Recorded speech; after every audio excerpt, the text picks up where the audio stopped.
Live from the 607, it's the Ocho Duro Parlay Hour, where we're talking everything going on in the world of sports.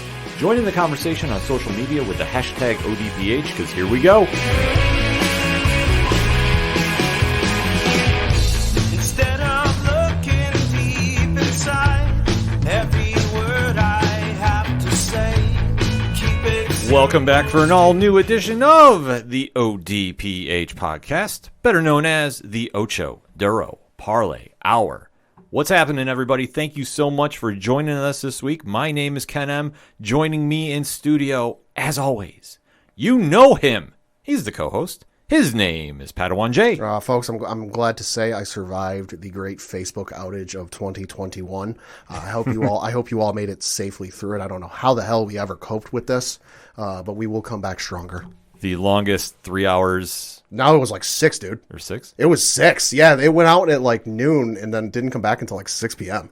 It was insanity. I got to say, though, the memes on Twitter, real good. I got to admit, I wasn't really paying attention too much because we just got done recording the New York Comic Con preview episode, and I started trying to do promotion and run around, get ready for the trip. Yeah. So I didn't really notice it was gone until later when I'm like, oh, this is weird. It didn't really post on social media. Yeah. So either way, we did make it through, and we're glad you made it through, too, because we have a lot to talk about in the land of sports, because this is a sports edition of the ODPH podcast, and we definitely want to connect with you, so definitely swing on over to odphpodcast.com. Join in the conversation on our social media accounts. They'll all be up and running that we know of. You can also check out the TeePublic store. There's going to be a sale going on this week. You can check out Parlay Points, the complimentary blog section to the show. Friends of the show in the classifieds, the directory, so all that and so much more is odphpodcast.com. And always remember to use the hashtag ODPHpod. But let's not wait any longer, shall we, Pad? Yeah. Let's jump into that sports recap, and you know if it's the NFL season, you know that we're talking locks and leaps. We'll recap the games that we were choosing who's going to win and who's going to lose. So, Pat, why don't you lead us off? Yeah, so we're going to start with my lock. I chose the Dallas Cowboys to defeat the Carolina Panthers at home, and this was despite, I got to admit, I was feeling a little bit nervous about this one, on Sunday, because I was watching ESPN NFL Countdown, and they gave the stat that, Dallas Cowboys had lost 6 consecutive games when playing against teams that were 3-0. Mm-hmm. And I'm like, fuck. Yeah. Because Darnold playing real good lately. Panthers looking like a little bit resurgent, so I was sweating it a little bit, but I ended up winning, and because Dallas won by the final score of 36-28. Dak Prescott, 14 of 22 for 188 yards passing, 4 touchdowns, no interceptions. Sam Darnold, 26 of 39 for 301 yards passing, 2 touchdowns, 2 interceptions. And then you got to give Zeke credit, because hell of a game from Zeke. 20 carries, 143 yards, averaged 7.2 yards a carry with only 1 touchdown. Well, how about those Cowboys? God damn. This is one of the weird situations when they show up big. Uh-huh. And we know that we're always a little critical of them because of the division they play in, because, let's face it. Yeah. It's the NFC East. There's nothing that scares you there in any way, shape, and or form. Mm-hmm. So to see them show up against a team that is absolutely a contender, and I have to give Carolina credit. The Sam Darnold move was a good move on paper thus far. It's looking like. And he's showing signs of life down there. Yeah. But Dallas really wanted to implement its will. Mm-hmm. They had a big third quarter where they dropped 20 points unanswered. Yeah. So for this team moving forward, it is a big momentum getter, if I can use that term. Yeah. Because what Dallas needed to do is hang with the teams that are really tough, the ones that are going to be contenders. Obviously, they had a great showing opening week against Tampa Bay. Oh, sure. But the big question is, how would this team match up, and especially how would that defense stand up? Yeah. And they have a player on that defensive side by the name of Trayvon Diggs, who has 5 interceptions in 4 games. Yeah, 5 interceptions he's got, which is good for first in the NFL. He's got 8 passes defended, which is good for first in the NFL. And then he's got 13 solo tackles. So the man's playing real good. He is a second-round pick. He's in his second year out of Alabama. Yes, and he is playing lights-out football, and he is the spark that defense needed. The defensive side of the ball has always been the suspect area of the Cowboys. Mm-hmm. Offensively, listen, we know they're loaded. Yeah. If Dak's behind center, you got Ezekiel Elliott, you've got a wide receiver core that is top of the league, if not the top of the league. Yeah. So you need something to counterbalance. And the one knock that we've had on those Cowboys is they don't have anybody on defense. But now with Diggs stepping up and becoming the leader of this defensive squad, which I'm sorry, you make plays, that's kind of how you earn that title. Yeah. This team is starting to look like the contender we thought they might be. Yeah, and you definitely got to give credit to Diggs. And I know where we were watching the game, somebody brought it up, and I didn't have time to look it up, so I looked it up. They brought up the fact that he was a wide receiver in college, and then he got converted to a defender. And so I looked it up, and in fact he was. Okay. I'm looking at his college stats. You go to receiving, he's got some receiving stats from the 2016 season where he caught 11 balls for 88 yards, 1 touchdown. He averaged 8 yards a catch. But then there's nothing after that.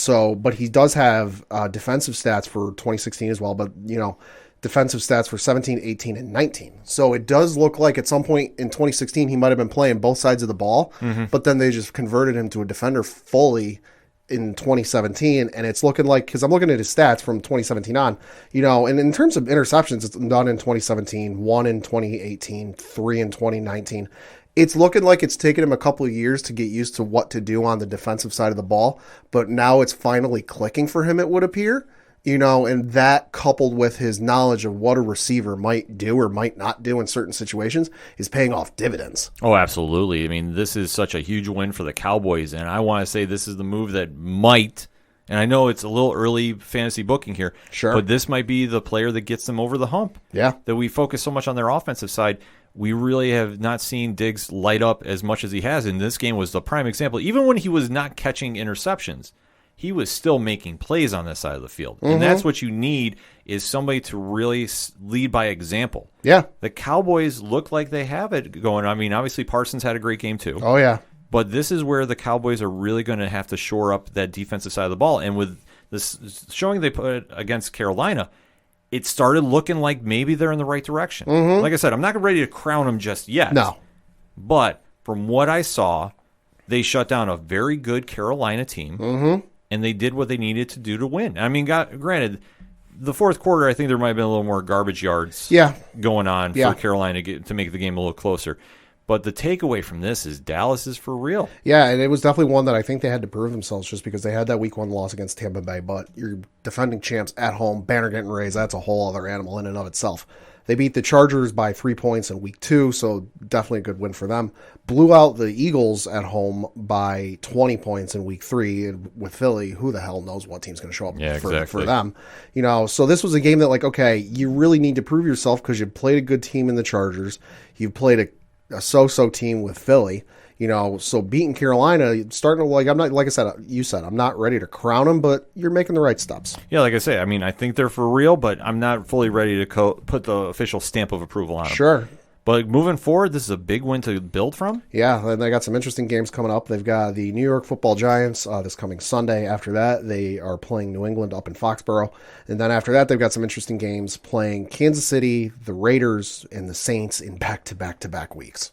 So that's a tough road ahead of them. And then for Carolina, well, this is something to learn from. Yeah. I mean, they did scrap, so I will give them points. And like I said, I think they got some garbage yards and points in the fourth quarter because the game was already pretty much out of reach. But it's still a loss they can learn from, and they can bounce back. Oh, yeah. And I mean, I know you got their schedule pulled up ahead. Yeah, so this coming week, they're at home playing the Eagles, and then the following week they stay home to play the Vikings. After that, they play the Giants, Falcons, Patriots, Cardinals, Washington, and then Miami before their bye week in week 13. So definitely some work for them to do moving forward. Oh, God, I just looked at the end of their season schedule. Holy fuck. So they come out of the bye week, they play Atlanta again, and then here's their final 1, 2, 3, 4 teams. Up to Buffalo to play Buffalo. At home against Tampa Bay. Down to New Orleans to play the Saints. And then down to Tampa Bay to play the Buccaneers. Oh, win early because I don't like that final stretch for you. Just putting that out there. But, hey, this is what the good teams do. They win early, and then they kind of have to coast later if they need to. But you want to make sure you clinch early and often because the end of the season, you never know how teams are going to shape up. You got some teams who might be in it already that you can coast against, but then you also got some other teams who are close or out that are looking to play spoiler. Yeah, fully agree with that. Yeah. And then for my leap, and I know you took this as your leap as well, we both picked the Baltimore Ravens to defeat the Denver Broncos, and they did by the final score of 23-7. Lamar Jackson had 22 of 37 yards for 316 yards, 22 of 37, excuse me, for 316 yards passing, 1 touchdown, no interceptions. Drew Lock, who came in for an injured Teddy Bridgewater, had 12 of 21 for 113 yards passing, no touchdowns, 1 interception. Well, we had an idea that Denver was kind of playing with borrowed time. Mm-hmm. That they were playing a little above and over their heads a little. And when the Ravens, when they're on. And when we saw this was going to be a leap, I had to do a double take. Because the Ravens are a lot better than Denver is. And this game obviously proves it because they played head-to-head. Yeah. But this is where the good teams show up. And for Denver, look, it's nothing against Teddy Bridgewater or Drew Lock, but I don't think either of those guys are the ones to really take this franchise moving forward. No, they're definitely guys that won't take you to the Super Bowl, won't take you far in the playoffs, but they're a bridge towards whatever your next quarterback is going to be. Yeah, exactly. And for Denver, I think I know it's one loss, but still they're in one of the tougher divisions as it's shaping out to be in football. Mm-hmm. But they're going to have to really bounce back strong from this and really establish an identity that, I mean, you take a look at who they faced previously. Oh, yeah. For Denver, they faced the New York Giants, who are 1-3. Yeah. They're 1-3. They faced Jacksonville, who's 0-4, I want to say. Yes. They faced the New York Jets, who are 1-3 as well, and now they face Baltimore. So going into this game, though, the Denver Broncos, oh my God, they're 3-0. Look at how good they are. It's the meme of Homer Simpson looking all thin, and lost all that weight standing in front of his wife, Marge. But then you look behind him and it's all of the excess, body fat, clothes pinned together. They've faced 3 teams that were combined 0-9. Exactly. So Denver is better than those 3 teams they faced. There's no question about that on paper. Yeah. We know that. The Giants, listen, they're very suspect. Mm-hmm. The Jets, no comment. Yeah. So and Jacksonville, I mean, listen, they've already had enough of a rough week. I don't need to say anything more about them. This is true. Denver did what they should do. They're a better team. They should win. But this is the first real competition they face, and they got exposed. I'm sorry. Yeah. The fact that this was even so close as a point spread is mind-blowing to me. But Lamar Jackson had a great game and went into hostile territory and won, and they definitely established their will, and they weren't afraid to run the ball down Denver's throat, and they had no qualms about doing it until they felt they wanted to stop. No, yeah, I definitely looked at the score much in the same way, or the point spread much in the same way you did, and I went, wait, seriously? Yeah. Because you look at we mentioned the teams the Denver Broncos played, the teams that the Ravens had played. They played the Raiders in that barn burner of a game week 1 in the overtime loss. Mm-hmm. They went into Kansas, or they went at home against Kansas City and beat Kansas City for the first time in Lamar Jackson's career. Yep. They went out to Detroit and beat Detroit by the gift of Justin Tucker's leg. Mm-hmm. So they've played some pretty damn good teams and almost beat one of them, in the Raiders. So they were definitely more battle tested, I would say, than the Denver Broncos, who, let's face it, probably, again, no offense to the Jets or Giants. Jags, I'm like you. I'm leaving them out. They've had a rough week enough. But the Giants and Jets, in certain instances, I don't think could beat the top 4 college football teams. No, they're that bad. So Denver, can handle the lower tier. But listen, this was the first quality team they had to fight, and they lost. They lost outright. Yeah. There was nothing they could do to really stop Baltimore. Baltimore just, even with as bad of a run game that they have, because obviously they've been plagued with injuries, they still put up yards on the ground. And that is the biggest takeaway I would have for a Denver team that is known for their defense more than their offense these days. They were getting ran over. And the fact that Baltimore just went in, did what they needed to do, like I said, it was very systematic. There wasn't anything really super flashy about it. No. I know there was a little trash talk post-game between the coaches. Yeah. And listen, if that's your only highlight, that's not saying a lot. No. Because Denver did not do their job. Baltimore did. And now the Ravens 3-1, looking like playoff contenders. Yeah, looking pretty good. The next couple of games they've got, they are at home against the Colts on Monday night this coming week. After that, they stay at home to play the Chargers. And then they play the Cincinnati Bengals before they have their bye week in week 8. But then the second half of their schedule, very loaded with some decent teams, and then a lot of in-division games because they've got the Vikings, Dolphins, Bears, Browns, Steelers, Browns again, Packers, Bengals, Rams, and Steelers. Well, we know that AFC North is going to be tough. I would say Baltimore, get your wins early because you might take a pound in the second half of the year. Well, whoever comes out of that AFC North is going to be pretty banged up. Yeah.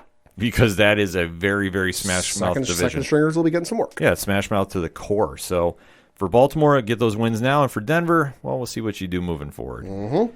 So let us go to my lock. And I feel bad saying the word lock right now. Yeah. Tennessee, you had one job. Uh-huh. One very easy job to do, and you couldn't do it. Yeah, well, I mean, not having Julio Jones or A.J. Brown doesn't help. But still. Yeah. Who are you facing? The New York Football Jets. You had Derrick Henry. Like, all you got to do is give him the ball. Which they did 33 times. Still, I wouldn't even tried passing. I wouldn't have.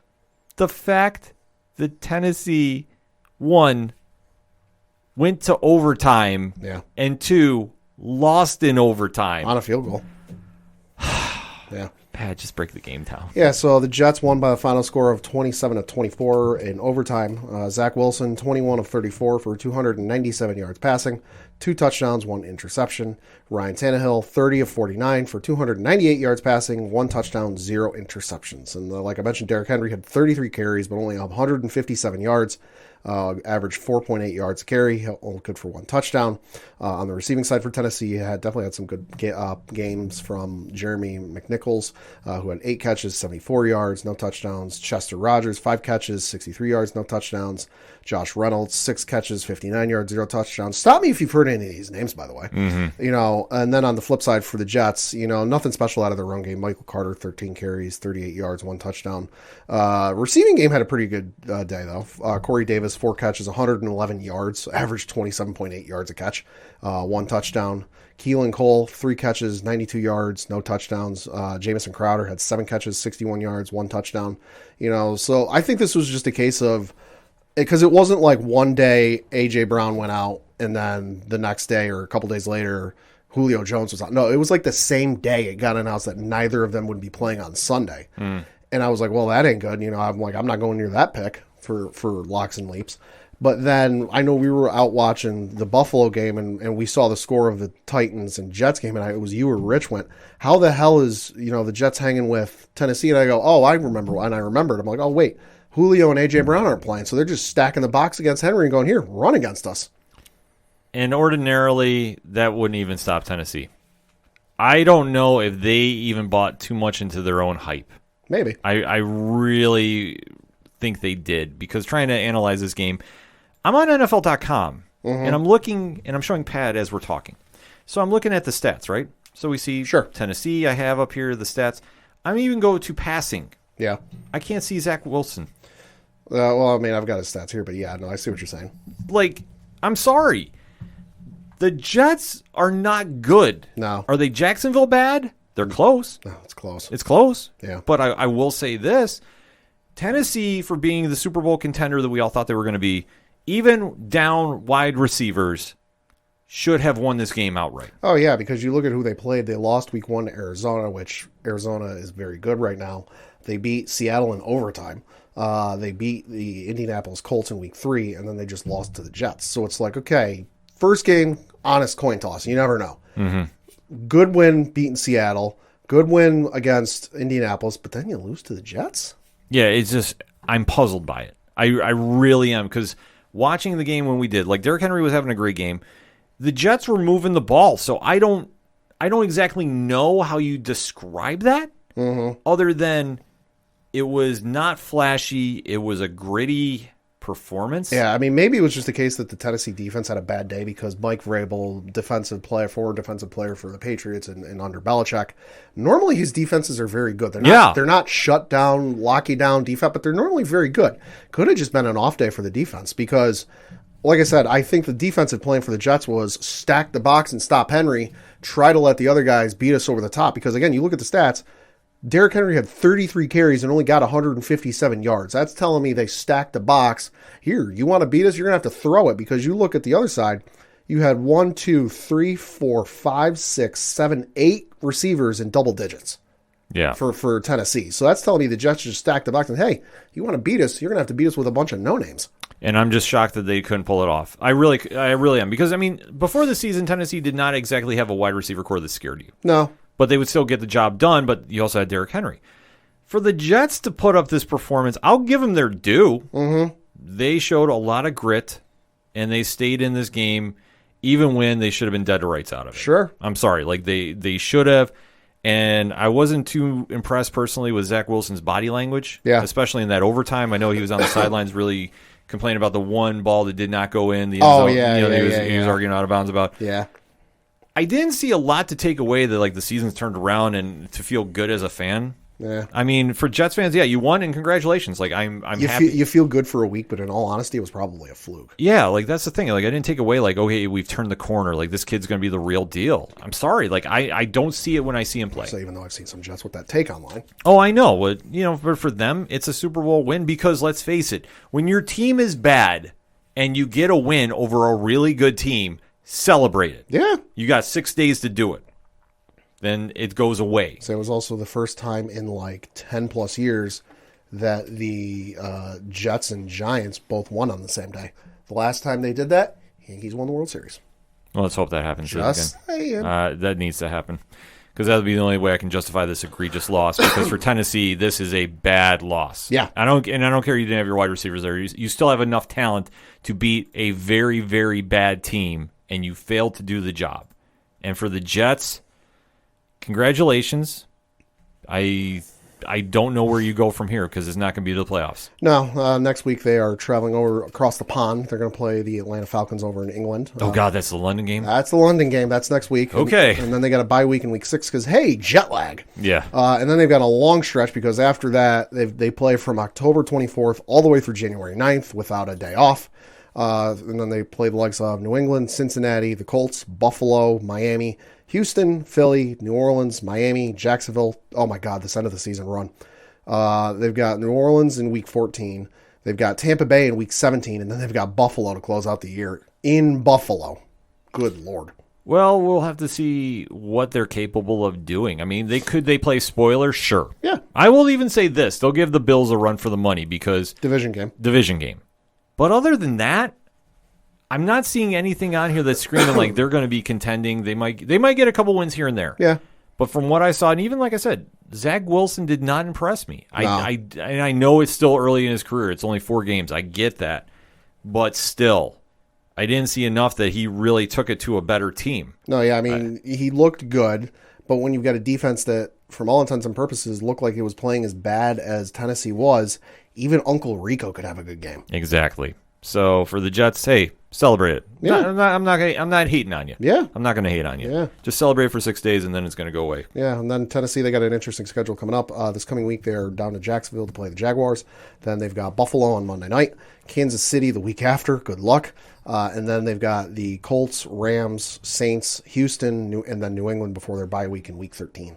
The only thing you can really say about this is for Tennessee, I would say this is a big wake-up call. Uh-huh. And you can't take any game lightly. Like, this is the NFL. NFL. The only game you could probably take lightly is Houston because they're real bad. Right, but even so, that's a division game too. Like, It's a weird scenario they're in, but I think that this is a big wake-up call for them. And the thing I'm noticing too with looking at a lot of these schedules for a lot of these teams, a lot of teams are going to be taking a lot of lumps just because of some of the teams they're playing in consecutive weeks, like Tennessee, Buffalo, Kansas City, Indy, who ain't no slouches, and then they've got the Rams in consecutive weeks, and then they've got the Saints, Houston, and then New England. Yeah. Like, you are going to take some lumps, folks. Exactly. There's no easy road to the playoffs. And that's why if you're a really good team like Tennessee is, you can't afford to take a loss like this to the Jets. And that's what I think any fan wants to see. I don't think any fan wants to see their team coast into the playoffs on an easy schedule.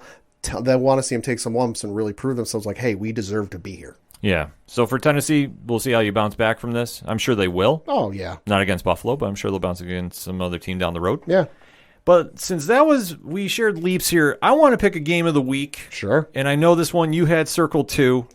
Because Tom Brady came home. Yeah. And this, I will say, A lot of takeaways I got, but Pat, why don't we read off those stats? Yeah, so Tom Brady made his triumphant return to New England in grandiose fashion and won by the final score of 19-17. Tom had 22 of 43 for 269 yards passing, no touchdowns or interceptions. Mac Jones had 31 of 40 for 275 yards passing, 2 touchdowns, 1 interception, and also got a note. Jacoby Myers continued his perfect passing record, going 2 of 2 for 45 yards, no touchdowns or interceptions. A lot of takeaways from this. And I think the biggest one, Mac Jones is for real. I would have to agree. I will have to eat some words because you know my feelings about Alabama quarterbacks coming to the pros. The kid is the real deal. The fact that he hung in there showed so much poise. When Tampa Bay was blitzing the shit out of him. He hung in there. He took some hits, and I will give him that. But at no point did I thought he was looking out of place. He looked uncomfortable. He looked like he was ready for this job. Yeah. And he knew he had his hands full because Tom Brady, the GOAT himself, returning home, has been the buzz all week. Yeah. If you follow the NFL or sports, everybody has been talking about this. So for Mac Jones to really step up and have the performance he did is something Patriots fans need to be excited about. Yeah. Like I said, the stat line might not be the greatest, 275, 2-1, but doing the eye test, he wasn't afraid to lead the team down the field. I don't blame Nick Folk for missing the kick. No. Because it was a tough kick to do, and plus they were saying his plantar foot was hurting. Plantar foot was hurting, wind and rain and the whole nine. He'd had a 36 consecutive field goal or kick made streak going, but none of them were from that distance. You know, and I, the one ESPN writer I follow who covers the Patriots, Mike Reese, I believe his name was, said that he was just making them from that distance in warm-ups. Yeah, so it's not really on him. Jones did what he could, but you have to give credit to the Super Bowl champs. I mean, Brady went in there, and my second takeaway will tie in with this. Yeah. He went in there with a purpose. Yeah. But his ego almost got him caught out there. That, listen, I understand that there's the headlines there, and whatever you want to say in front of the cameras is one thing, behind the scenes is another. We knew that you had this as a grudge match against Belichick and Kraft. We get this, and you know what? They did too. So trust me, there's no angels in this little discussion we're having. Everybody wanted to go after everybody, but when your ego got to the point that it almost cost you this game. And it damn near did. Yeah. You have to really put that in perspective that you're lucky you got out of here with a win. Yeah, and if you're not familiar with what we're talking about, late in the game, it was 17-16 New England. Tampa Bay got the ball back and went down the field and eventually got to the point where it was like, where is it here? There it is. It was 3rd and 6 on the New England 40-yard line. Brady made it. Follow me on this one and see if you notice a pattern here. Brady made a completed a short pass to Antonio Brown for 8 yards. After that was a Leonard Fournette run. Then you had a timeout taken by New England, so you got 2nd and 8 on the New England 30. Tom Brady incomplete pass deep right to Antonio Brown. New England took another timeout. So you got 3rd and 8 on the New England 30. The page keeps jumping on me. Here we go. And that's so 3rd and 8 on the New England 30. Tom Brady pass incomplete deep right to Antonio Brown. Yeah. Like, taking 3 deep shots deliberately to Antonio Brown, who is a good receiver. But you've also got Mike Evans and Chris Godwin, who are very good in their own right. You did that to stick it to New England and tell them you shouldn't have cut this guy. Look at how good he is. Yep. Because you almost blew that game. It was his ego.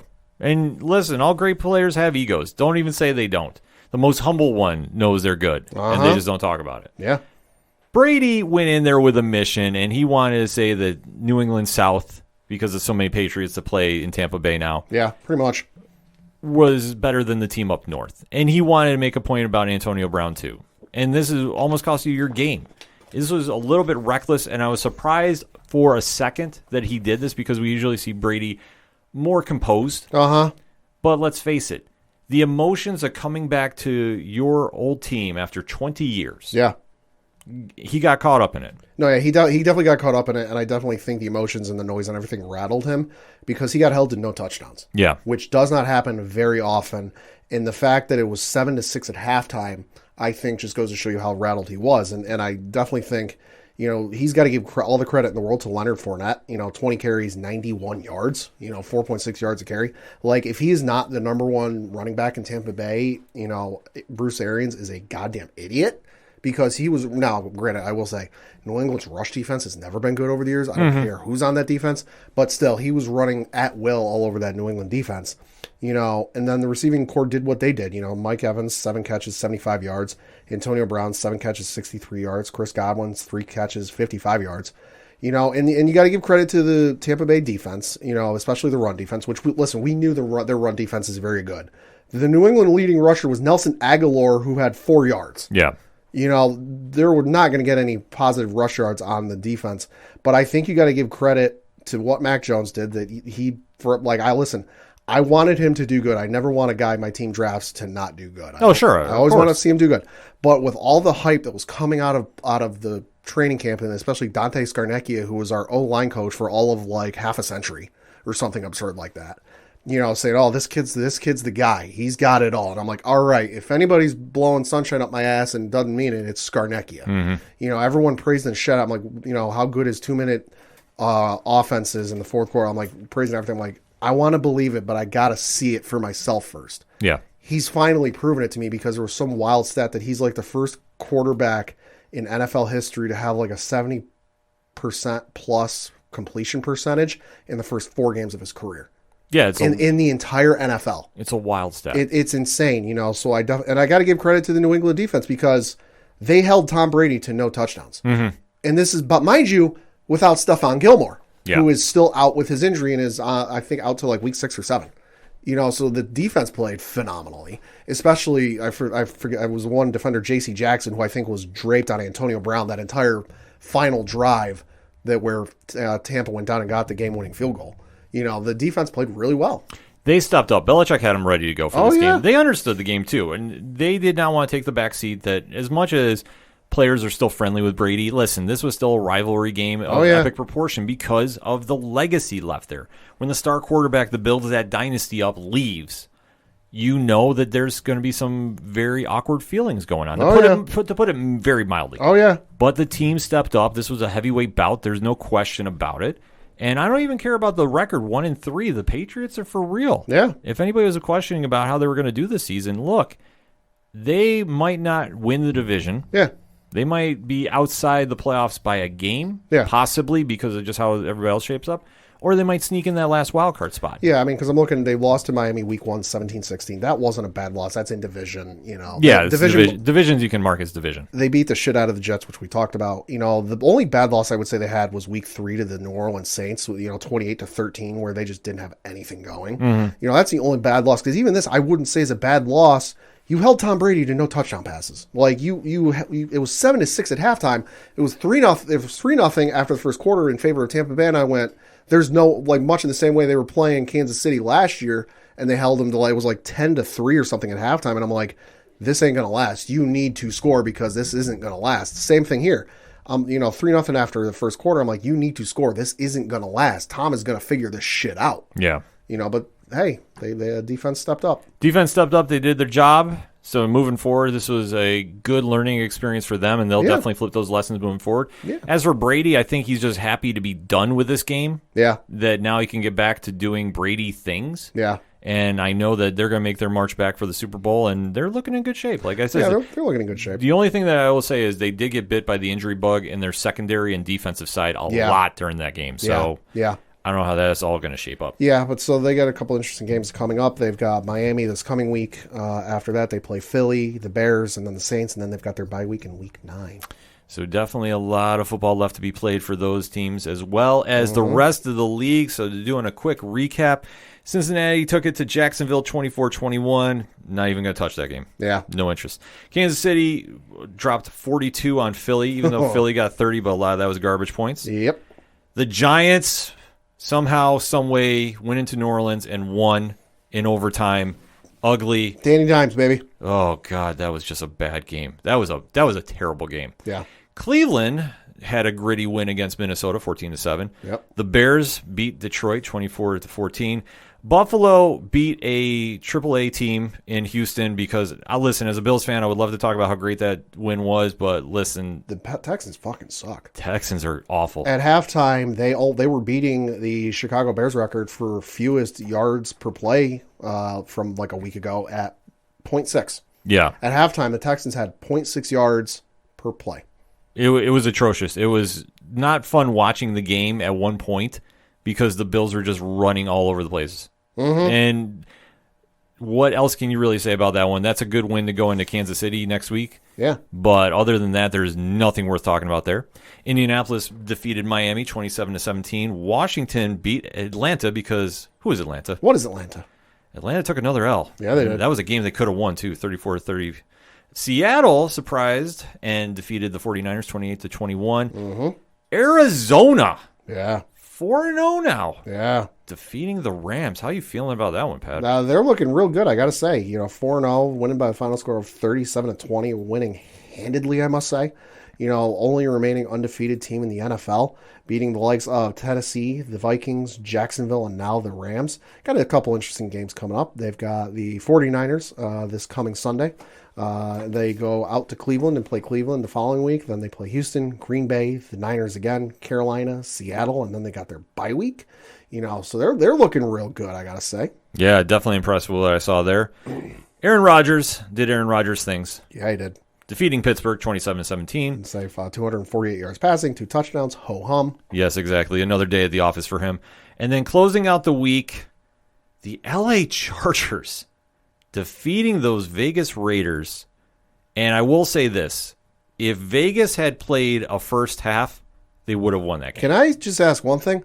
How the fuck do you have a weather delay in an indoor stadium? Lightning. I get that, but they're indoors. So the roof was closed. I think it wasn't closed at the time, and they had to close it, so that's what the delay was. No, I saw that update too. No, yeah, I saw that, and I'm like, wait a minute, they've got a dome. Like, I presume the roof is closed. Like, I even saw the video of the ref explaining it to John Gruden, and John Gruden having, like, a puzzled look on his face and looking at the roof like, wait a minute, how the hell are we having a weather delay here? I think that, they were in the midst of closing it when it was starting, so that is what I'm guessing at, because I had the same thing, too, because I was like, they got the dome, but I mean, unless it was still in the process of closing, because those are not exactly like automatic garages that close in 30 seconds. No, like I know the one in Seattle for the Mariners takes like 10, 15 minutes to close. Yeah, so I think it was the same thing there. And you have to be impressed with the Chargers. I never thought I'd be saying this, but that was a great win for them. Yeah, only losses from week 2 against the Cowboys. They've beaten the Washington, the Chiefs, and the Raiders. And the scariest thing about that is that game was a winnable game. They just started screwing around with bad penalties at the end. Yeah. They almost got caught out there, though. I want to say that. Yeah. But the Raiders did not show up that first half. They played atrocious. Mm-hmm. They let the Chargers jump out to a big lead. Yeah. And when Vegas finally turned it on, it was too little too late. And that's the sad thing because I thought the Raiders looked really good. Hunter Renfrow. Yo. If you're not familiar with him yet. Oh, my Lord. He must be the diamond in the rough that nobody is talking about because this kid goes out there and just balls. Oh, my God. Read that one play like a book. Yeah. He is seriously a player to watch on that Vegas roster. And if the team matched his intensity, I think they'd be doing a lot better in that first half. Yes. But like I said, they let Herbert jump out to a big lead. And they did come back, I will say, but it was just too little too late. And at the end, it was just Derek Carr was trying to press too much and just didn't get that opportunity. Yep. Plus, they also let Herbert jump down the field, and that last-minute touchdown was the game killer. Even though the one kid missed the field goal for the Raiders, which I don't blame him on. He put a lot of leg into it, just happened to miss, and then you give that much field position, it goes away. Chargers fans were happy about that one. So was the one dude in Vegas who I saw on Twitter had a 10-team parlay bet going and needed the Raiders to win on the money line to cash in $125,000. Damn. And so he did. That's impressive. Salute to you, sir. A lot of football action going on in the NFL this week, but hit us up on that hashtag ODPHpod. What is your takeaways from week 4 in the NFL? We want to have that discussion. We're going to take a quick break. We'll be right back. This podcast is sponsored by Podbean. Podbean is the easiest way to create your own podcast. We use Podbean to host the Ocho Duro Parlay Hour. Download the free Podbean podcast app to start, record, and publish your very own podcast in minutes. Podbean provides everything you need to run your podcast, and you can record and publish episodes directly from the app on your phone. Download the free Podbean app today. That's PODBEAN. Head on over to Podbean at www.podbean.com and use the code podcast21 for your first 30 days of podcast hosting for free. Check it out. Coming back for another segment on this edition of the ODPH podcast, and time to talk some wrestling. Wrestling. So this past weekend, going into Monday, was the WWE's draft, where they like to reshuffle the deck of their rosters for Monday Night Raw and Friday Night SmackDown, respectively. So, Pad, you've got the lineup of who got drafted where, so let's break it down, shall we? Yeah, so I'm going to be reading off the results in terms of the day they occurred. So I'm going to be reading the Friday results first, and then the Monday results, and I'm going to be reading them in order of brand. So I'll be reading off Monday Night Raw first. You had drafted there Big E, so he's sticking with Monday Night Raw. You had your first brand switch in Bianca Belair being switched over from SmackDown to Monday Night Raw. RK Bro and Randy Orton and Matt Riddle. You had Edge getting drafted over to Monday Night Raw. Rhea Ripley and Nikki ASH sticking over on Monday Night Raw. Keith Lee sticking with Monday Night Raw. Then you had Rey and Dominic Mysterio coming over to Monday Night Raw. You had Austin Theory of your first call-up. Second call-up as it occurred, but first call-up for Monday Night Raw from NXT. Mm-hmm. And then you also had the likes, and these were announced after the show was over, Nia Jax, Drake Maverick, Reggie, Zelina Vega, Akira Tozawa, the Alpha Academy, R-Truth, John Morrison, Doudrop, T-Bar, Apollo Crews, and Commander Aziz taken to Monday Night Raw. And then for SmackDown, you had Roman Reigns, Charlotte Flair coming over to SmackDown, Drew McIntyre coming over to SmackDown, The New Day and Kofi Kingston and Xavier Woods coming back over to SmackDown, Happy Corbin and Madcap Moss sticking over on SmackDown.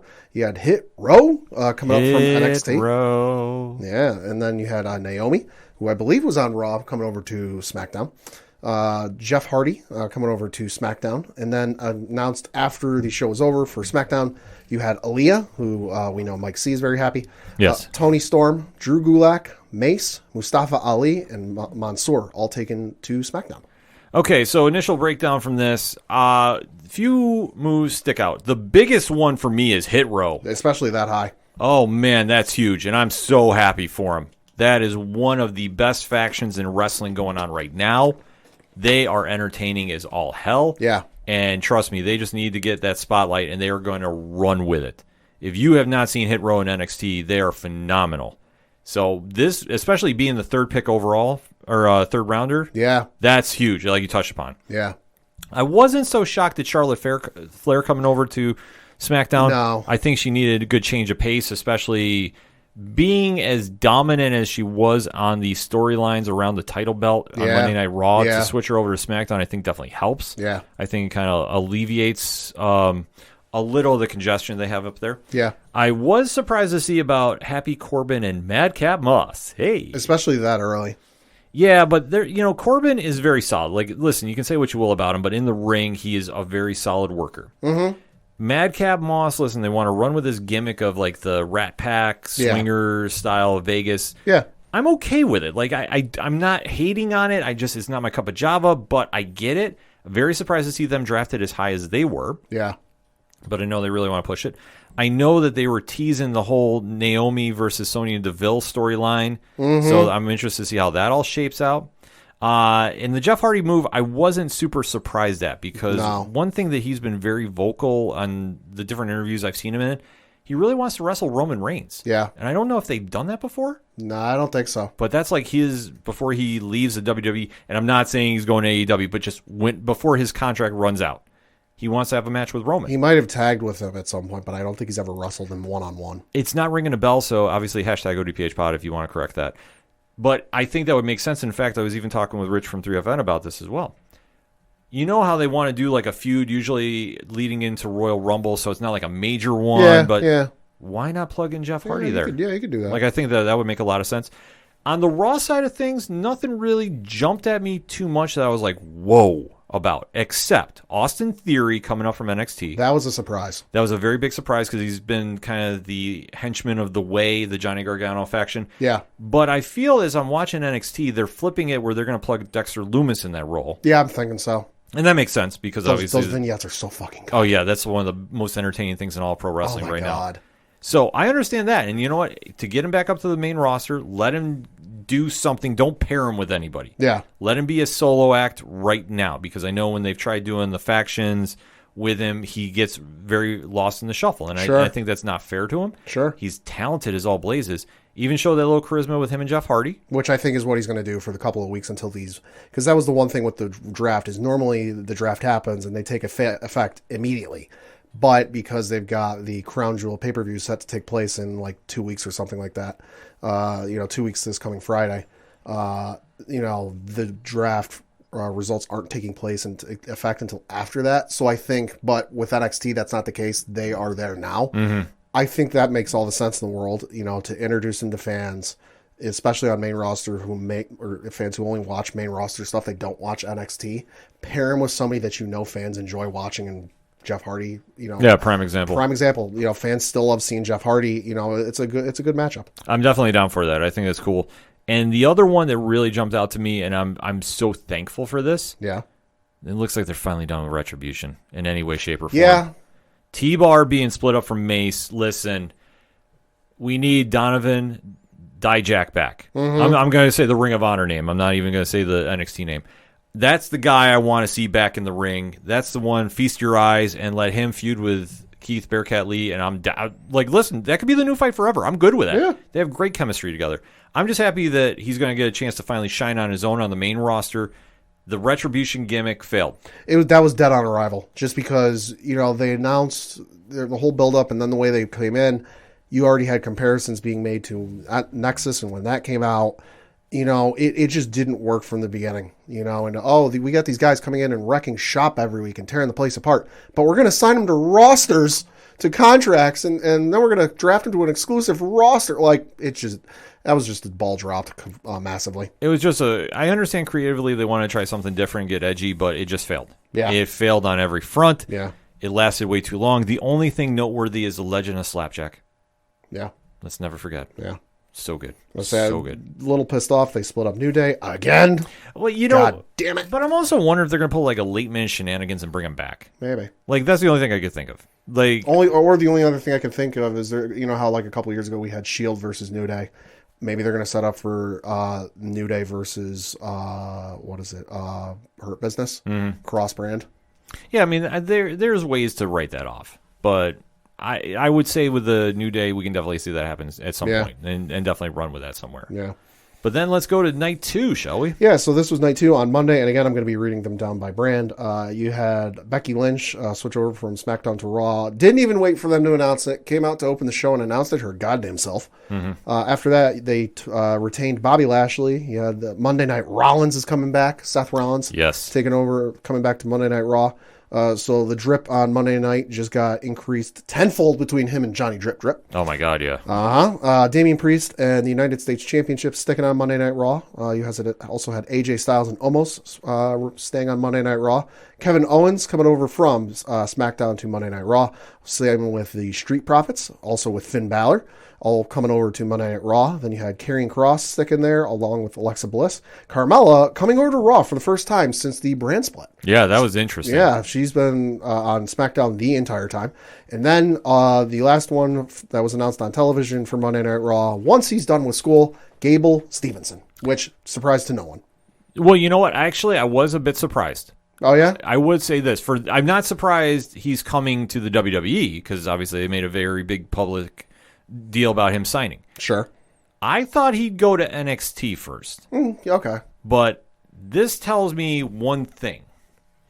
They must be really, really impressed with what he's done so far professional wrestling-wise. Or he just might be that far along in development and where he's at skill set-wise that he doesn't really need it. Well, that's another thing, too. To the fact that he said that he's drafted to Raw right as soon as he's done with school, I thought that was very, very telling. Okay. Because for somebody that's coming right out of the collegiate level and the Olympic level, he must either be the next Kurt Angle out the gate or he's got it already. See, I thought he was going to go to SmackDown just because that's the A show. Let's face it, the ratings are higher. But then I was like, wait, no, that wouldn't make sense. He'd get lost in the shuffle and the whirlpool that is Roman Reigns. Yeah. Nothing against Roman Reigns, just you got this new hot face that is coming off of a very, noteworthy career collegiately and at the Olympic level.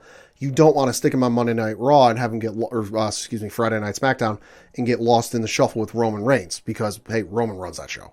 Absolutely. Him coming to Raw definitely surprised me. But I think the case just could be he's that far along that they're like, the only instance I can think of in recent memory that wasn't a guy returning, and there's been even a few instances of guys returning like Drew McIntyre.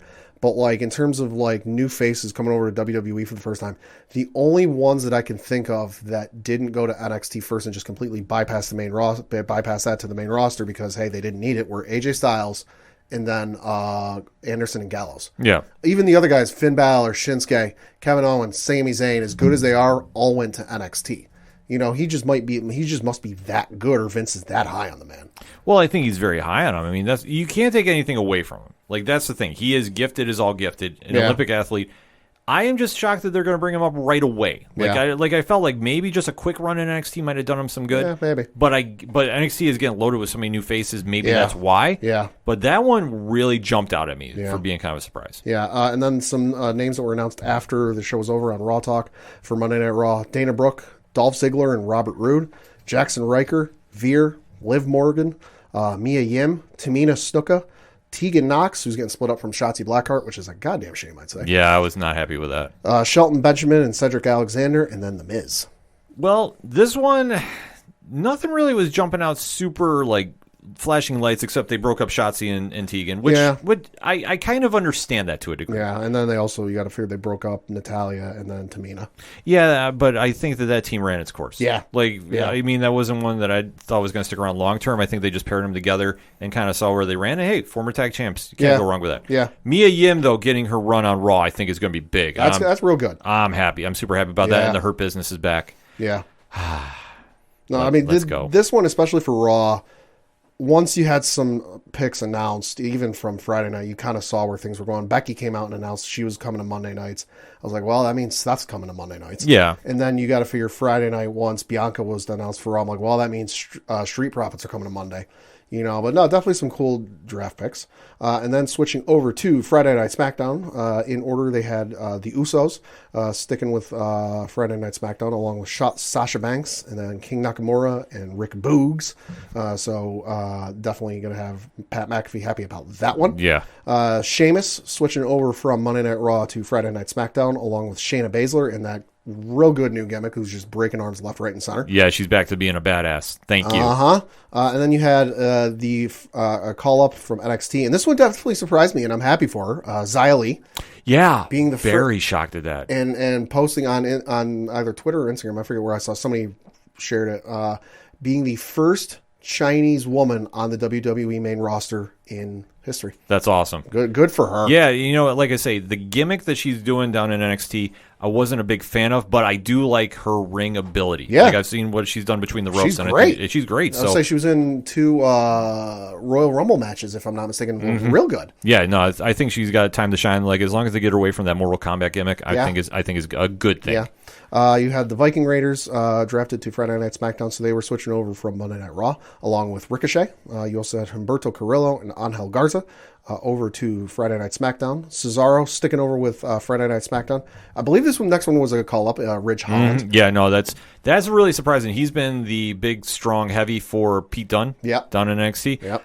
I was really surprised that they called him up. I mean, he just came back from a very bad injury. Yeah. But good for him, though. Yeah. Like, I'm very interested to see how he's going to match up. I'm definitely surprised about that one. I know there were rumors that Walter might have gotten drafted in one of this. There were rumors persistent throughout the day, so maybe wires just got mixed up and people communicating some potential news. Walter was not drafted in this because I guess he was spotted in the U.S. at some point the last couple of days. Yeah, I think he's been in the U.S. for undisclosed reasons to me, but not like I need to know. But I think that he's been around. I think if they were going to move him anywhere, they'd move him to Raw. Yeah. I don't think they want to have him and Roman on the same show because... Not yet. But Not yet.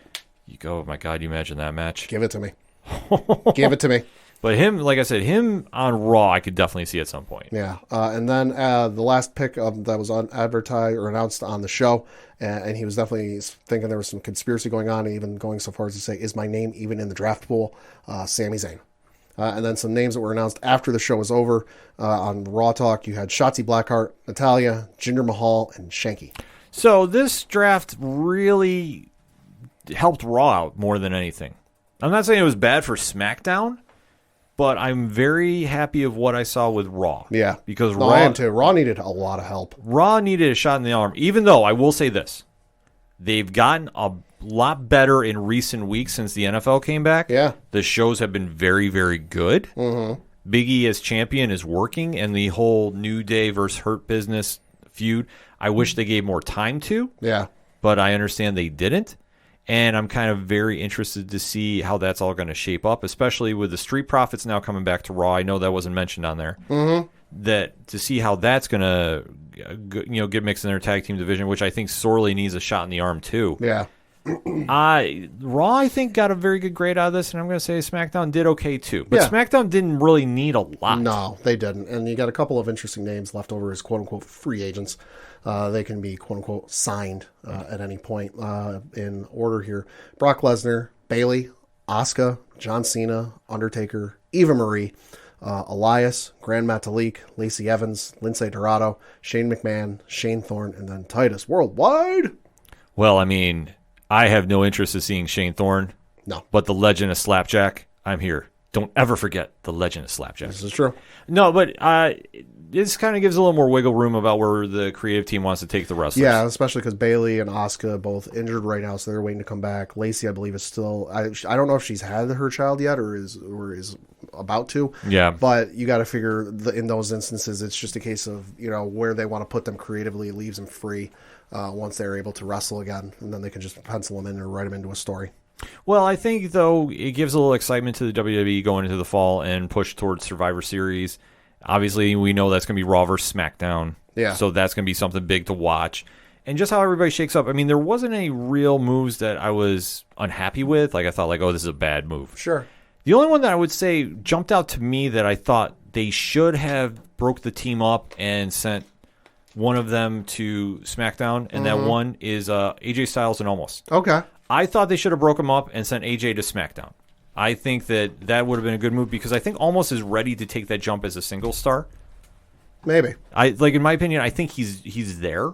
So I thought they should have ran with it. But I understand that they didn't. And listen, it's only more beneficial to Omos if they don't think he's fully ready to have that singles run yet to keep them together. They might be waiting for that until Mania. Have a match with, have them do the inevitable split up with the team right before Mania, and then have a match with AJ Styles almost have a match with AJ Styles at Mania. Really give Omos, if you're really that high on Omos, give him the rub and have him beat AJ at Mania. Yeah, I mean, I'd be okay with that. I have no issue about that going down.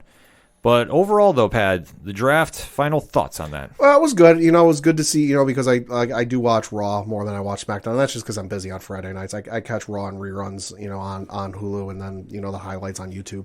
But I do try to tune in with Raw mostly just because that's what I've watched more over the years. So it's definitely good to see Raw get better, and get a shot in the arm that was desperately needed. Because nothing against the guys and girls who were on Raw. It just wasn't doing anything for me, and I was by and large skipping it lately.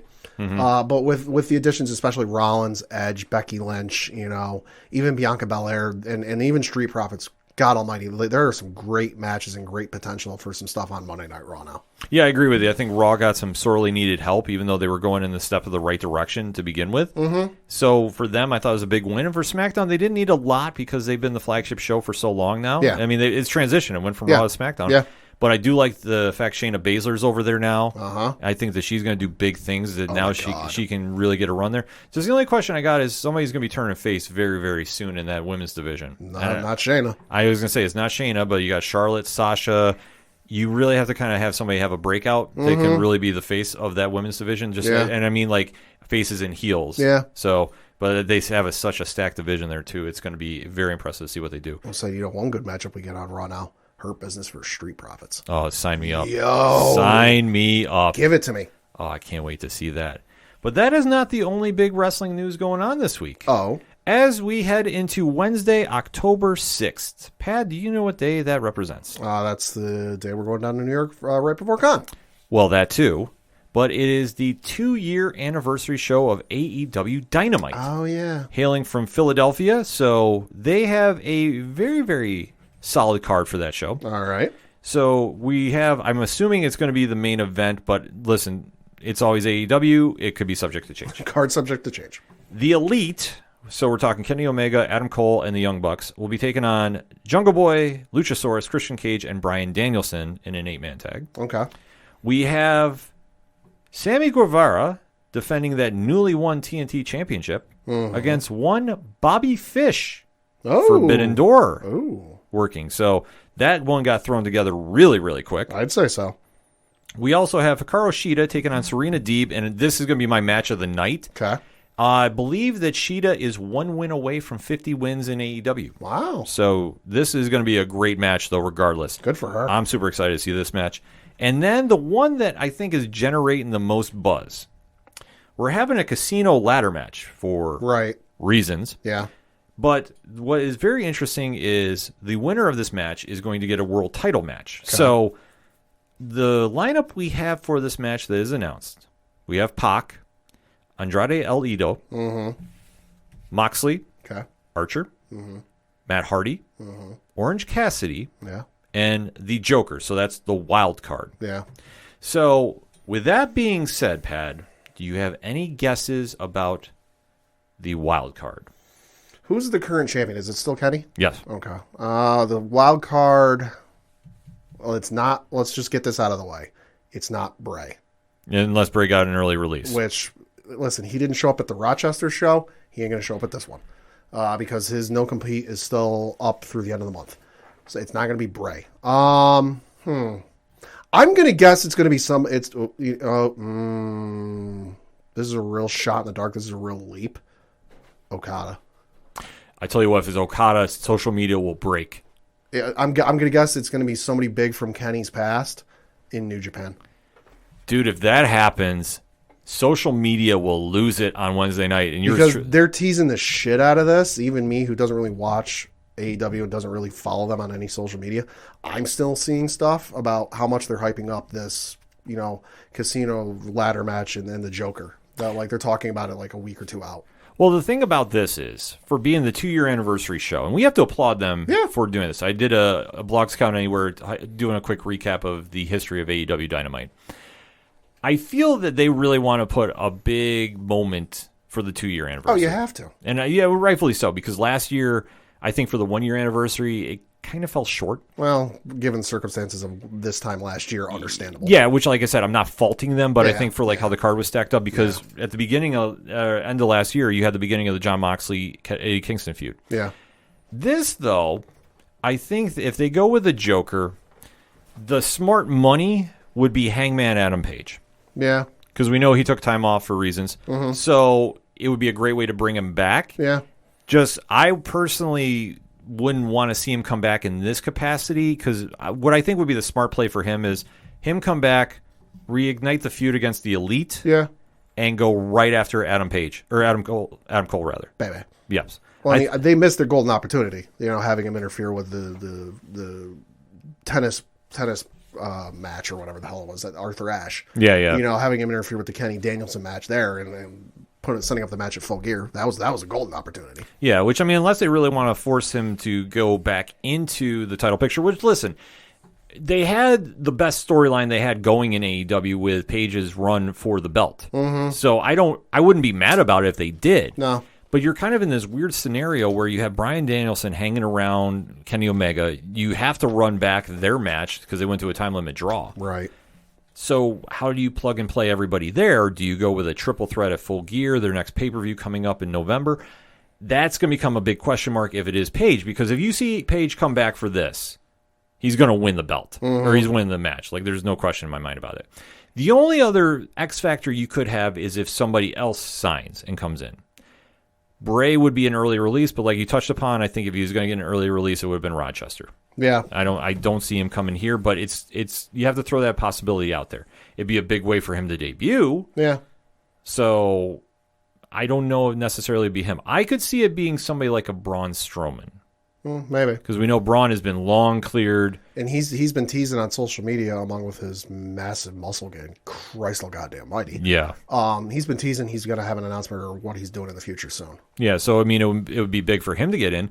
But then again, like I say, you get an automatic world title match, so you're plugged right in. Yeah. So depending on what you want to do storyline, it's kind of up in the air about who's going where and doing what here. I wouldn't mind seeing Andrade win. No. I really wouldn't, because I think that to have him run it back against Kenny Omega, they had a great match at AAA. Yeah. Andrade would be good. And maybe this is just my fantasy booking taking over, having it be Okada and then being like, I want my shot at All Out. And you give that time to set it up for All Out and just go nuts. A full year? Yeah. Holy shit, Pat. That is some crazy booking. I'm there for it. Between them and New Japan, they could do a lot of crazy stuff. If everybody plays ball together, if they do. I wouldn't mind seeing if it was Will Ospreay. Yeah. Because I know he's in the States right now. Yeah. Or Jay White. I tell you what, if that happens. I can't think of any like recently released WWE guys who are like, other than Bray, who we mentioned is still on his no compete until the end of the month. Braun, but the other ones I'm like, I can't really think of anybody that would like, oh, this is the guy. This is who it would be. Yeah, and they've already kind of rumored to not be interested in signing Murphy. Right. Because I think he would have been a great addition, but Fandango, we know, is getting ready to appear in GCW. You know, they put out that vignette, but I don't think that is going to be it. No, I don't know. Like, it'd be cool for a cup of tea, but then afterwards it's like, all right, whatever. Yeah, I don't know how they're going to match it up, and I don't see Orange Cassidy winning this. Even though that I know fans would really love to see it. I would. Yeah, I mean him. You know who I'd love to see actually sneak in there? Danhausen. Masvidal. Oh, I'll tell you what, Masvidal's teasing. I think we might see him in a wrestling ring sooner than later. I got that feeling. Him and Jericho possibly at Full Gear. But either way, 2 years of Dynamite is going to get capped off this Wednesday night on TNT. So we'll definitely be live tweeting about this as well. So hit us up on that hashtag ODPH pod. We gave you a lot of wrestling to digest. What is your thoughts about the WWE draft? Who do you like going where, and who do you think is really going to be flourishing on their brands moving forward? And AEW is celebrating 2 years of Dynamite. How you feeling about that, ODPH Society? And who's your pick for the Casino Ladder match? I definitely want to have that conversation. So let's get a quick breakout, and we'll be right back. You know what that sound means? It's another episode of Game for a Movie, where we ask, are you game for a movie? Tell me, Andre. There's no special features on that goddamn DVD, alright? Oh, wow. For Hansel and Gretel? Hansel and You Gretel. watch it? Yeah. Hansel and Gretel. She basically has sex with it, somehow. No, Foreplay. Yeah, yes. She's chair foreplay. They knocked it out of the park, which is why it's my number 3. So. Oh! Yes. I mean, I wouldn't be in it because this movie doesn't have women. But, you know, You- it has one, right? It has one. You would have 3 lines of dialogue. But how much? Oh. Okay. So I'm actually gonna get, I earn my 4 sentences of dialogue rather than, here, have a paycheck. You just stood there on the screen. You're a sexy lamp. Super form. Anyway, we're not. Dark Phoenix 2. No. No. Because they really hate each other, so we get to enjoy some wonderful comedic scenes of them hating each other so much that they get into physical altercations that include her biting ex-detective Phillips's dick. Okay. But we don't in a hot tub. I know all of those words were English, but the way you constructed them, I'm lost. I'm not finding the range of them very well. For those who haven't rated us or liked or given us a review, don't say that we haven't given you anything of value after listening to this podcast. You now know the difference between an R-rated dick and an NC-17 X-rated dick. You're welcome. Thank you guys for listening to Game for a Movie, where we ask, are you game for a movie? We'll see you next time. Bye. Bye. Coming back for the final segment on this edition of the ODPH podcast. Pat, what you got for that local minute? Yeah, I'm going to talk about something because came across the wire just the other day here locally. If you were in the area, definitely something to check out and something to applaud. Starting on November 6th at 7 p.m.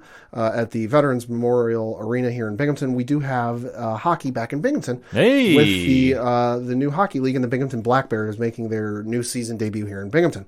But they've already started out with a good foot forward, I would say, in my opinion, offering free season tickets to youth hockey players. Hey now. Yeah, so reading an article courtesy of one of the local news stations here in our area, quote, the Binghamton Black Bears are giving away free season tickets to youth hockey players in hopes of growing the game in the Southern Tier. Players with the Southern Tier Hockey Association, specifically the Ice House Hawks and the Binghamton Blizzard, will receive free season tickets. We really want to make an impact on youth hockey in the area, and this is a great way to start, said Black Bears owner Andreas Johansson.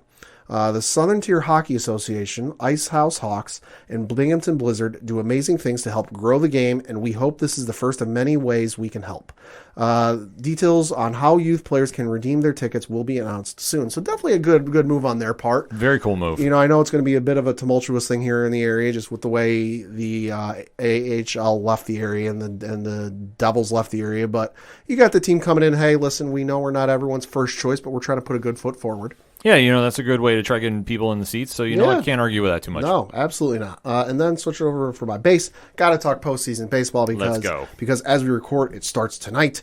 You've got the AL wildcard game starting tonight between the Yankees and the Boston Red Sox up in Boston after the bonkers, batshit crazy Sunday where there were 17 different possibilities of how the final 4 spots in the American League wildcard could have played out. There was at least one of them where it was a 4-way tie, and given how the season was going at the end of the year, I was convinced that's how it was going to go.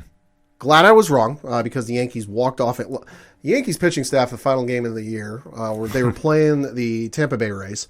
The Yankees offense was given a gift on a goddamn silver platter in that they held the Rays to no runs, which is very hard to do these days. Yeah, it's insane. Especially with a lineup that includes Nelson Cruz, of all people. 8 innings, no goddamn offense, and this was with, at one point Boston was losing, the Mariners were losing, the Blue Jays were blowing the shit out of the Orioles, but, they only could get in through shenanigans.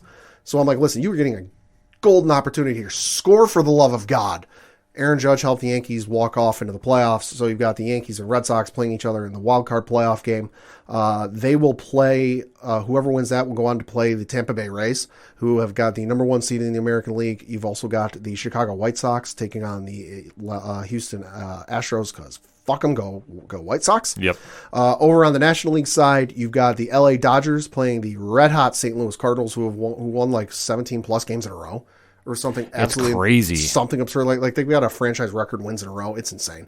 They're playing each other in the NL wildcard playoff game that takes place on Wednesday, October 6th. That's at 8:10 on TBS. And then for the other matchups with LA and St. Louis, whoever wins that is going to go on to take on the San Francisco Giants, which good fucking luck. Yeah, exactly. They're red hot. And then on the other side, for your 2-3 matchup, you've got the Atlanta Braves taking on the Milwaukee Brewers. I'm hoping the Brewers sneak out of there. Brewers would be a nice story. I just think Atlanta's way too good. Yeah, I think Atlanta is completely stacked for a good run. Atlanta's way too good. I think the Yankees are going to win tonight as we record against the Red Sox because one, JD Martinez is not playing, and also Chris Sale is not on the roster for tonight's game. So they got a real good shot there. Gio Urshela, after making the catch of the goddamn year on Sunday, if you don't believe me, look it up.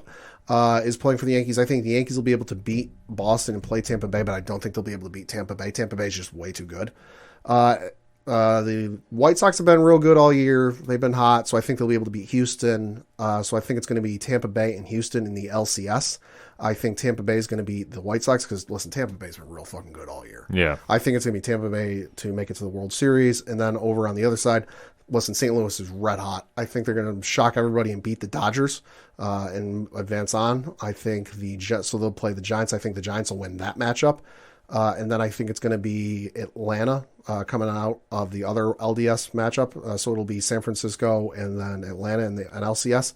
And I think San Francisco is going to beat the Braves. And so I think it'll be Tampa Bay and San Francisco in the World Series. And I think it'll end up being San Francisco. That's pretty probable. I would say both teams I could definitely see getting there. Yeah. I'm just going to throw that curveball in there, and I'm going to say anybody but Houston in the AL because I don't even care. I'm going to say, what, screw it. I'm going to say the Yankees are going to somehow sneak in there because, reasons. All right. It's be them in Milwaukee. Milwaukee would be good. Why not? That's old school. Why not? Just take it back to the old school, unless you really want to go Atlanta, New York. Yeah. Take it back to those days. Yeah. I mean, there's storylines there. Dodgers and Yankees, that's old school too. I was going to say Dodgers and Yankees would be. Or St. Louis and Yankees. There's a lot of good matchups there. Yeah, I think they're going to want to do something for ratings. I'll say if anybody can't win, like the baseball karma will affect this. I should say rather. If the Yankees can't win, I would like to see Milwaukee win because win one for the Yucca. Yeah, exactly. That's what I'd like to see. But playoff baseball kicks off tonight as we record. Go Yankees. Facts. And then we go from there with that. Yep. So for my base, there was a little bit of UFC news. Okay. This past week, we had the announcement that Dustin Poirier is now going to be facing Charles Oliveira for that lightweight title. Ooh. So that is scheduled to be going on December 11th. Okay. So we'll have to kind of wait to see how this plays out, but it was tweeted out by Dustin Poirier that he is confirmed to this, so everybody involved is saying they're in. I know that there's kind of some speculation about what our favorite Charles Oliveira was going to be doing. Okay. Listen, this fight makes a lot of sense. Obviously, we weren't sure if Poirier was going to try running it back with Conor because of reasons. I mean, the reasons being a good paycheck, so I can't argue that too much. But this is actually a really good move. I like to see this. I mean, this is a fight that should have happened in the beginning, but I'm not mad because now with Poirier, after this, it'll be kind of interesting because if he wins, does he want to make a deep run? Because I would suspect he's going to get the winner of Chandler and Gaethje in November. Mm-hmm. That's going to be lined and loaded. Plus, I know that the lightweight division is just getting deeper. And, I mean, Poirier is not exactly a spring chicken, as we say. Facts. So, and at least in the fighting world, he's definitely got a lot of tread on the tires, so it just depends on what he really wants to do at this case. Either way, he's tweeted out that he's accepted the fight. I'm excited to see it, and we'll have to see what happens on December 11th, so definitely stay tuned for that. Facts. So that all being said, Pad, music heard on this edition of the ODPH is that of Brian Wolf. Oh, he decided that he is releasing some new music. Nickelback cover. I hope. That'd be the greatest thing ever. Yeah. Far away. No, but we're going to be getting something from him, I'm hoping, relatively soon. But if I want to find out everything going on with Brian, where do I go? ODPHpodcast.com. Right on. You swing on over to the music section. Check out everything going on with Brian. Everything going on with Second Suitor, Tom Joldo, Shadow of the Robots, Yard Party, Bloodlands. All the amazing groups you hear on the ODPH week in and week out. You also swing over to the directory, where if you want to find the ODPH on your favorite podcast platform, the links are right there. If they're not on the front page, they are right there. So drop that follow. Drop that subscribe. It's free. You can hear all the content you need, and you'll be very, very happy to do it. And we'll be happy for you, too. You can also head over to the Classifieds, which have friends of the show, organizational links supporting Black Lives Matter, all the amazing pod groups we are in via their Podchaser pages, because if I say it once, I say it 1,000 times. If you claim that you're in a pod group, and your group is not represented on Podchaser, you're not in a pod group. So that being said, shout out to the aPODalypse, shout out to the Inner Circle, and of course, shout out to #607podcast and our good friends over at 8122productions.com. All of that, parlay points going on this week. New blogs getting dropped before we head to New York. The TeePublic store sale is supposed to be kicking off this week as well, and so much more. ODPHpodcast.com. That's all we got for this week. So for the one only Padawan J. It goes without saying, fuck the Astros. But Bronxy the Turtle, I can confirm, is at Fenway Park for the Yankee game tonight, so that means the Yankees by 1 million. Protect him at all costs. Facts. Get him a little Pope mobile to go around Fenway, because it's going to be a hostile crowd tonight, but that's the way we like it for Boston and the Yanks. I'm your host, Ken M. Thank you, as always, for listening to the ODPH podcast, better known as the Ocho Duro Parlay Hour. We'll see you next time.